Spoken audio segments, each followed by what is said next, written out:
अथ बैसाख महात्म्य 7वां अध्याय। सब पापों से मुक्ति देने वाला और आरोग्यता प्रदान करने वाले श्रेष्ठ बैसाख मास के महात्म्य का 7वां अध्याय। श्री नारद जी बोले, मिथिलापुरी का धर्मात्मा राजा इस अद्भुत चरित्र को देख हाथ जोड़ सुखपूर्वक बैठे हुए ब्राह्मण से कहने लगा, हे महात्मन, मैंने यह बड़ा अद्भुत तथा आश्चर्यमय चरित्र देखा, जिनके धर्म के प्रताप से इक्ष्वाकु वंशीय राजा की मोक्ष हो गई। इस धर्म को विस्तार से कृपा कर मुझे सुनाइए। राजा के प्रश्न को सुनकर महात्मा श्रुतदेव राजा की प्रशंसा करते हुए बोले, धन्य है हे सौम्य, शुभ भागवत धर्मों का वर्णन मैं तेरे आगे करता हूँ। इसको जान लेने से प्राणी सांसारिक जन्मादि बंधनों से छूट जाता है।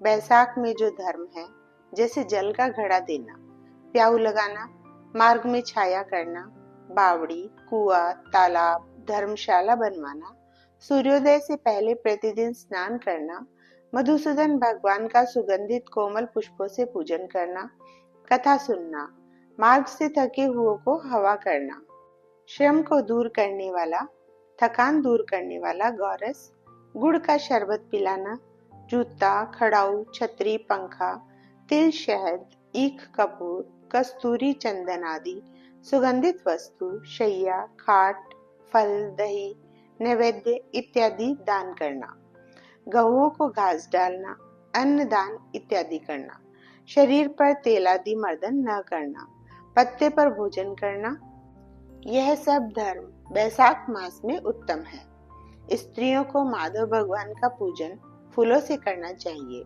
ऐसा न करने से पुत्र, आयु तथा पति सुख प्राप्त नहीं होते हैं। बैसाख मास में जल व अन्नदान भूखे प्राणियों को अवश्य करना चाहिए। न करने से पशु और पिशाच योनि मिलती है। हे राजन, मैं अन्नदान न करने की एक अद्भुत कथा तेरे सामने कहता हूँ। रेवा नदी के किनारे मेरे पिता पिशाच होकर भूख और प्यास के मारे शिथिल होने से उनकी क्षुधा और तृष्णा बढ़ गई थी। छायाहीन सेवल से वृक्ष के पास अन्न न मिलने के कारण अपना ही मांस खाने से कंठ के बीच में मांस खड़ा हो गया था। कंठ नली का छिद्र सूक्ष्म होता जाने से पीड़ा के कारण प्राण जाने का भय था। कुआं, बावड़ी शीतल जल को विष समझते थे। मैं गंगा यात्रा के निमित्त जा रहा था, तब मार्ग में देवयोग से रेवा नदी के किनारे पर पहुंचा। वहां यह अद्भुत दृश्य देखा कि शालमली के वृक्ष की जड़ में एक पिशाच भूखा प्यासा चिल्लाता हुआ अपना मांस खा रहा है। वह पापी मुझे मारने के लिए दौड़ा, परंतु मेरे तेज के मारे निहत हो गया। मेरे हृदय में दया उत्पन्न हुई। तब मैंने उससे कहा, डर मत, तू कौन है, जल्दी बता, तुझे कष्ट से अभी छुड़ा दूंगा।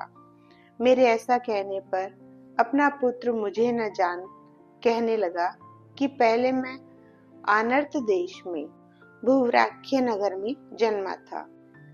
मेरा नाम मैत्र था और संस्कृति गोत्र में उत्पन्न हुआ था।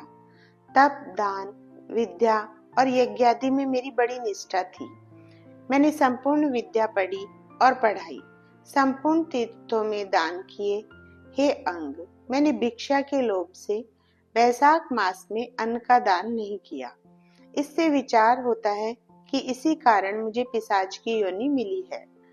अब मेरे घर पर श्रुतदेव नाम का पुत्र है। वह बड़ा ख्यातिवान है। उससे मेरी दशा कह देना कि तेरा पिता अन्नदान न करने से स्वर्ग नहीं गया है और नर्मदा नदी के तीर पर बड़ा दुखी हो अपना ही मांस खाकर वृक्ष की जड़ में पिशाच बना बैठा है।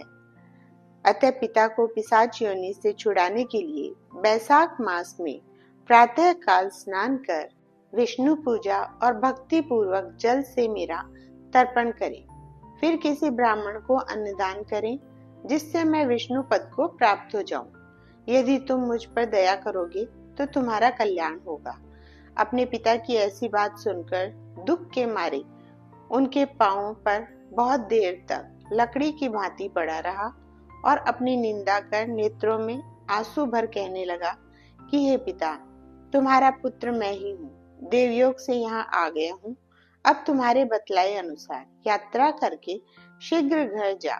मेष की संक्रांति में विष्णु भगवान निमित्त अन्न अर्पण करूंगा।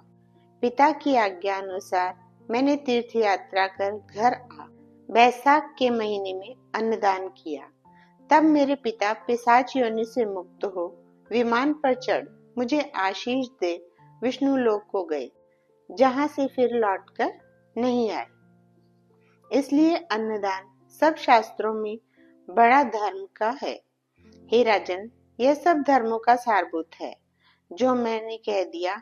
अब और किस बात को सुनने की तेरी इच्छा है सो पूछ, मैं तुझसे सत्य कहूंगा। जय श्री राधे राधे।